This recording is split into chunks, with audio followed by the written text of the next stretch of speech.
اعمال کی کتاب اس کے 2 باب کی پہلی 4 آیات میں لکھا ہے، جب عید پینتیکوست کا دن آیا تو سب ایک جگہ جمع تھے کہ یکا یک آسمان سے ایسی آواز آئی جیسے زور کی آندھی کا سناٹا ہوتا ہے، اور اس سے سارا گھر جہاں وہ بیٹھے تھے گونج گیا، اور انہیں آگ کے شعلہ کسی پھٹتی ہوئی زبانیں دکھائی دی، اور ان میں سے ہر ایک پر آ ٹھہری، اور وہ سب روح القدس سے بھر گئے اور غیر زبانیں بولنے لگے۔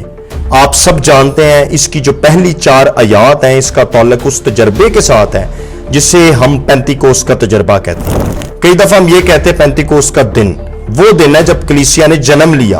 روح القدس کی جو منسٹری ہے زمین پر، اس کا آنا ہے وہ تب تک پرماننٹلی جب تک خداوند یسوع مسیح نے واپس نہیں آنا۔ اور سیکنڈ جو ہم اس میں سے دیکھتے ہیں وہ ہے روح کی معموری، لکھا ہے روح القدس سے بھر گئے، آگ کے شعلہ کسی پھٹتی ہوئی زبانیں دکھائی دی، اور وہ کس فارم میں تھی؟ آگ کے شعلوں کی فارم میں، اور ان میں سے ہر ایک پر آ ٹھہری۔ نمبر 1 کیا ہے؟ شور ہے۔ نمبر 2 آگ کے شعلہ کسی پھٹتی ہوئی زبانیں۔ اور کتنے لوگ ہیں بالا خانہ میں؟ 120۔ اور کن پر ٹھہری؟ ان میں سے ہر ایک پر آ ٹھہری۔ اس میں سے جو پہلی بات ہم سیکھتے ہیں وہ یہ ہے پاک روح کا تجربہ اور پاک روح کی معموری اور پاک روح کا جو بپتسمہ ہے، اس کا تعلق کسی مشن کے ساتھ نہیں ہے، اس کا تعلق مسیح کے بدن کے ساتھ ہے۔ اگر اس وقت 120 کی جماعت ہے، مقدسہ مریم بھی موجود ہے، ان پر بھی وہ آگ کی زبانیں آ کر ٹھہر گئیں۔ دوسری بات ہم دیکھتے وہ یہ ہے اور وہ سب روح القدس سے بھر گئے۔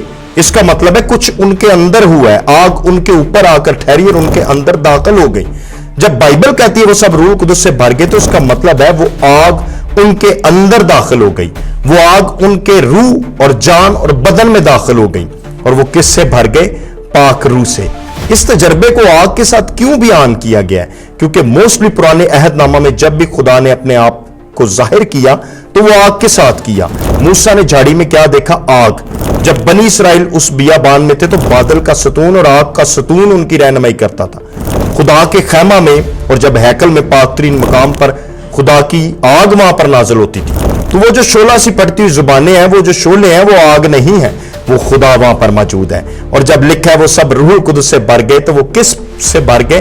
خدا سے۔ خدا کی حضوری، خدا کی معموری ان میں داخل ہو گئی، اور وہ لکھا ہے وہ غیر زبانیں بولنے لگے۔ اور ایک انٹرسٹنگ بات لوکا کی انجیل اس کے 24ویں باب میں لکھا ہے، اور دیکھو جس کا میرے باپ نے وعدہ کیا ہے میں اس کو تم پر نازل کروں گا۔ اس میں 2 اہم باتیں ہیں۔ نمبر 1 وعدہ، اور دیکھو جس کا میرے باپ نے وعدہ کیا ہے میں اس کو تم پر نازل کروں گا۔ کس نے وعدہ کیا؟ باپ نے۔ روح القدس کو حاصل کرنا باپ کا وعدہ ہے۔ یسوع نے کہا میں اس کو تم پر نازل کروں گا، لیکن جب تک عالم بالا سے تم کو قوت کا لباس نہ ملے اس شہر میں رہنا۔